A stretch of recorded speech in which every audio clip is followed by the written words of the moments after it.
بسم اللہ الرحمن الرحیم۔ نمبر 1، جو شخص اپنے دوست کو برے کاموں سے نصیحت کے ذریعے باز نہیں رکھ سکتا وہ دوستی کے قابل نہیں۔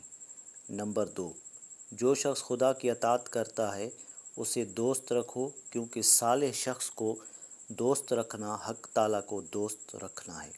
نمبر 3، اللہ کی راہ بظاہر کانٹوں سے بھری ہے، مگر در حقیقت اطمینان اور سکون کی دولت سے بھری پڑی ہے۔ نمبر 4، انسان دوسرے انسان کو جو سب سے بڑا تحفہ عطا کر سکتا ہے وہ وقت ہے، اس سے قیمتی تحفہ انسان کو نہیں دے سکتا۔ نمبر 5، جسے اللہ تعالیٰ اپنی محبت دیتا ہے اسے پھر کسی اور چیز کی خواہش نہیں ہوتی، اور جسے وہ دنیا دیتا ہے اس کی خواہش بھوک بن جاتی ہے، کبھی ختم نہیں ہوتی۔